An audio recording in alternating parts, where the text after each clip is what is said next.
Down வியன்னமான ஜும்மா பள்ளிவாசலை தலைமையமா வாசத்துக்குரிய சகோதரர் மௌலவி M Jamal Mohammed பாக்கியார் அவர்கள் மணமக்களை வாழ்த்து பேசுவார்.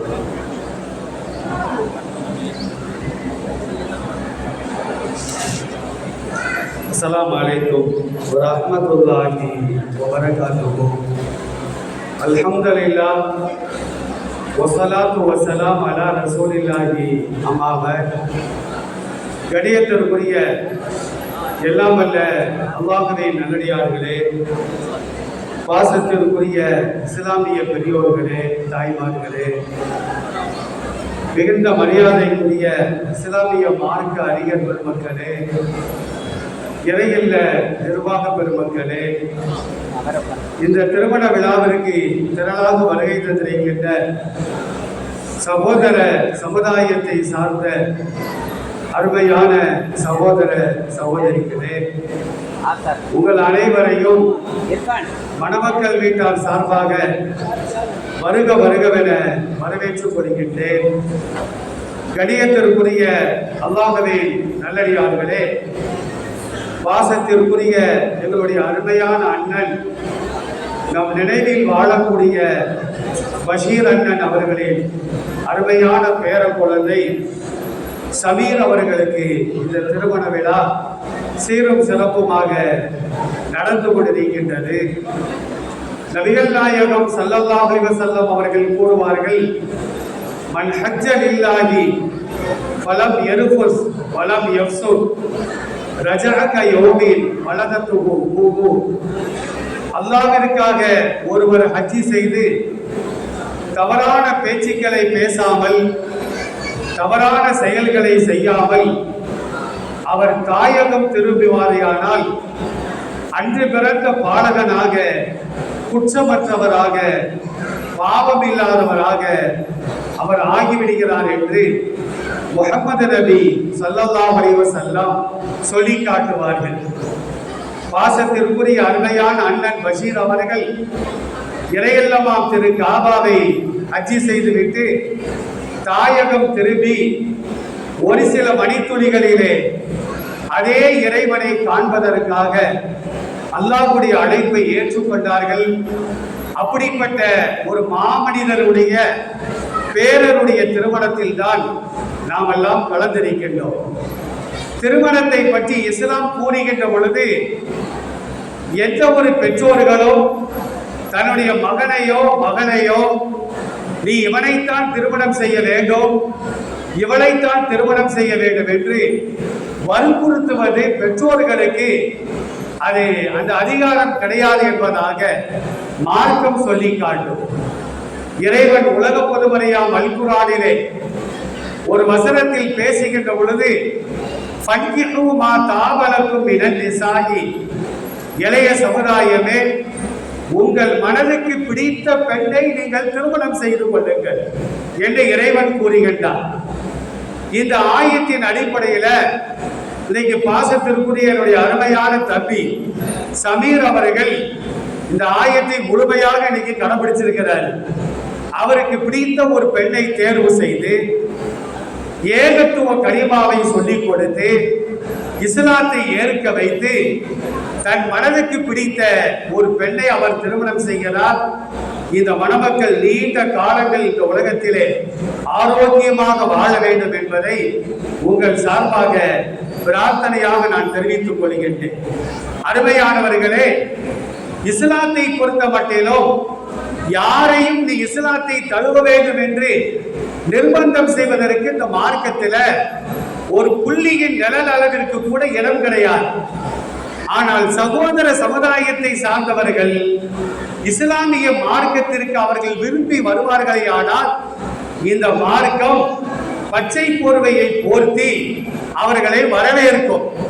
இந்திய அரசியல் சாசனம் கூட நிர்பந்தமாகத்தான் மதமாற்றம் செய்வது கூடாது, அவர்களாக மனம் திருந்தி மதம் மாற்றம் செய்து கொள்வார்களே ஆனால் அதற்கு தடை இல்லை என்பதாக இந்திய அரசியல் சாசனம் நமக்கு தெளிவாக சொல்லி காட்டும்.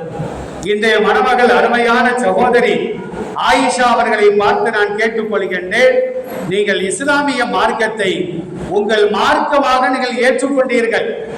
இஸ்லாம் என்ன சொல்லுகிறது தெரியுமா?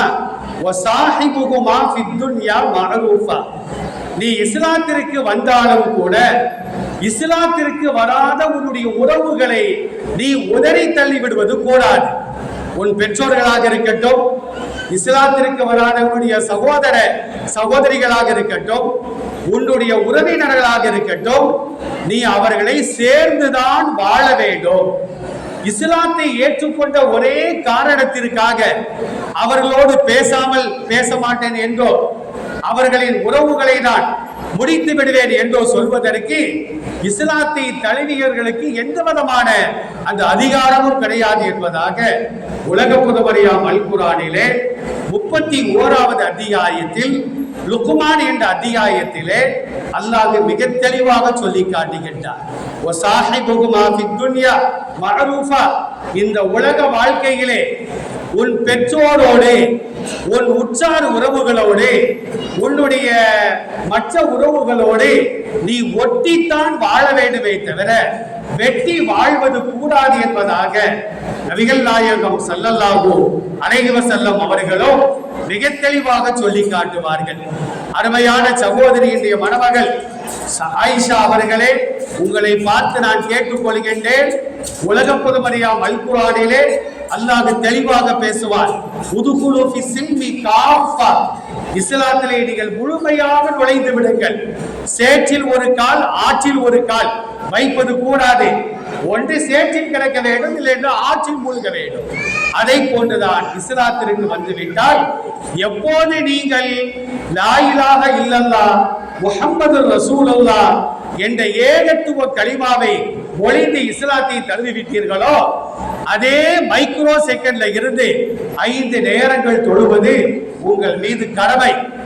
ஹிஜாபை அணிவது உங்கள் மீது கடமை.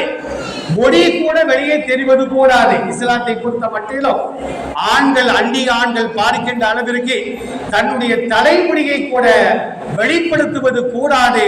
நீங்கள் முழு ஹிஜாபை பேண வேண்டும். 5 நேரங்கள் தொழுக வேண்டும். அல்லாஹ் ரசூலுக்கு முழுமையாக கட்டுப்பட வேண்டும். கணவன்மார்களுக்கு கட்டுப்பட வேண்டும்.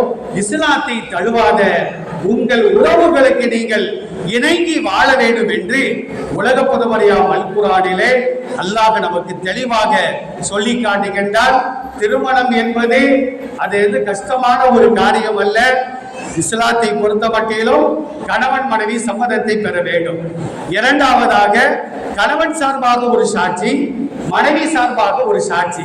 மூன்றாவதாக பெண்ணுக்கு ஒரு வழிகாரன். வழிகாரன் என்று சொன்னால் பொறுப்புதாரின்னு அர்த்தம். இன்னைக்கு பொறுப்புதாரியாக பக்கீர் ஆஜியார நாங்க உட்கார வச்சிருக்கிறோம். அவர்தான் இந்த திருமணத்தை நடத்தி வைக்க வேண்டும். நான்காவதாக எந்த மதத்திலும் இல்லாத ஒரு கொள்கை என்னவென்றால் மகர் என்று சொல்லப்படுகின்ற மணக்கொடை மணமகன் மணமகளுக்கு கொடுக்க வேண்டும். அவருடைய தத்துவம் என்ன தெரியுமா? மணமகன் ஆயிஷாவை பார்த்து சொல்லி காட்டுகின்றான், உன்னை நான் மனைவியாக ஏற்றுக்கொண்ட அதே நேரத்தில் இருந்து உன்னுடைய உச்சந்தலையிலிருந்து உள்ளங்கால் வரையிலும் உனக்கு ஏற்படுகின்ற எல்லா செலவினங்களுக்கும் நான் தான் கடமைப்பட்டவன். நான் தான் செலவு செய்ய வேண்டும். அது பேர்காலமாக இருக்கட்டும், மருத்துவ உதவியாக இருக்கட்டும், கல்வியாக இருக்கட்டும், ஆடையாக இருக்கட்டும், உணவாக இருக்கட்டும், எல்லாவற்றிற்கும் நான் தான் பொறுப்புதாரி என்று சபையோடு முன்னிலையிலே அந்த மகரை கொடுத்து அவர் நான் தான் செலவு செய்வதற்கு கடமைப்பட்டவர் என்பதை அவர் நிரூபித்துக் கொண்டிருக்கின்றார். ஐந்தாவதாக ஹிஜாப் கபூல். சபையில் வைத்துக் கொண்டு இந்த மணமகளை மனைவியாக ஏற்றுக்கொள்கிறாயா, இந்த மணமகனை உன் கணவனாக ஏற்றுக்கொள்கிறாயா, மணமக்களிடத்தில் அவர்கள் சம்மதம் கேட்க வேண்டும். கடைசியாக மணமக்களை வாழ்த்த வேண்டும். இதுதான் இஸ்லாம் கூறுகின்ற திருமணம் என்பதாக அல்லாஹ்வுடைய திருத்தூதரோ நமக்கு தெளிவாக சொல்லி காட்டுகிறார்கள். சபையோர் சார்பாக மணமக்களை வாழ்த்துகின்றேன். பாரக்கல்லாஹு லக் வ பாரக்க அலைக்குமா மணமக்களே, அகத்திலும் புறத்திலும் இறைவன் உங்கள் இருவருக்கும் அருள் புரிவானாக. நன்மையான காரியத்தில் மட்டும் உங்கள் இருவரையும் ஒன்று சேர்த்து வைப்பானாக. பொதுவாக கணவன் மீது சில கடமைகள் உண்டு, மனைவியின் மீது சில கடமைகள் உண்டு. அதே நேரத்தில் கணவனுக்கு சில உரிமைகள் உண்டு, மனைவிக்கும் சில உரிமைகள் உண்டு. அரபு இலக்கணத்துல லக்கேங்கிற வார்த்தை உரிமையை காட்டும், அழைக்கிற வார்த்தை கடமையை காட்டும். அதான் பெருமானார் சொன்னார்கள், உன்னுடைய உரிமையிலும் உன்னுடைய கடமையிலும் இறைவன் உங்கள் இருவருக்கும் அருள் புரிவானாக. ஒழுங்காக கடமையை செய்யுங்க, ஒழுங்காக உரிமையை பெற்று வாழுங்க, அல்லாஹ் உங்களுக்கு பரக்கத் செய்வான் என்று முஹம்மது நபி வாழ்த்துகிறார்கள். உங்கள் சார்பாக மணமக்களை வாழ்த்துகின்றேன். இந்த தம்பதிகளுக்கு நீண்ட கால உலகத்தில் வாழக்கூடிய பாக்கியத்தை அல்லாஹ் வழங்கி உடல் ஆரோக்கியத்தை கொடுத்து நாட்டிற்கும் சமுதாயத்திற்கும் பணி செய்யக்கூடிய நல்ல சந்ததிகளை அல்லாஹ் வழங்க வேண்டும்.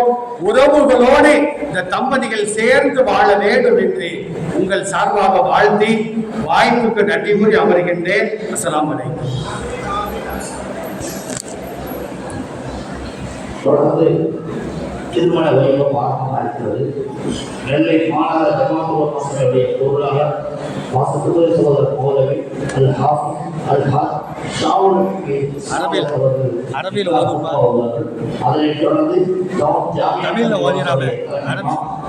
வாசத்துறை சகோதரர் மௌலவி ஹாஃபிஸ் ரஹ்மத்துல்லாஹ் வைத்தியர் அவர்கள் ஈஜா கபூல் செய்திருக்கிறார்.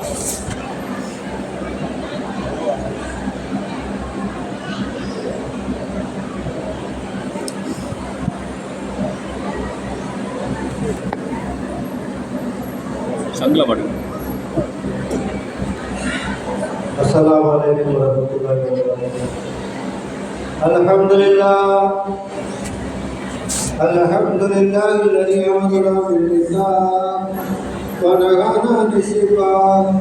نحمده ونستعينه ونستغفره ونؤمن به ونتوكل عليه بالغدو والآصال ونعوذ بالله من شرور أنفسنا ومن سيئات أعمالنا. من يهده الله فلا مضل له ومن يضلل فلا هادي له. ونشهد أن لا إله إلا الله وحده لا شريك له. ونشهد أن سيدنا محمدا عبده ورسوله أرسله بالهدى ودين الحق ليظهره على الدين كله ولو كره المشركون. أما بعد، أوصيكم عباد الله فإياي وبتقوى الله. قال الله تعالى: يا أيها الناس اتقوا ربكم الذي خلقكم من نفس واحدة وخلق منها زوجها وبث منهما رجالا كثيرا ونساء واتقوا الله الذي تساءلون به والأرحام إن الله كان عليكم رقيبا. يا أيها الذين آمنوا اتقوا الله حق تقاته ولا تموتن إلا وأنتم مسلمون. يا أيها الذين آمنوا اتقوا الله وقولوا قولا سديدا يصلح لكم أعمالكم ويغفر لكم ذنوبكم ومن يطع الله ورسوله فقد فاز فوزا عظيما.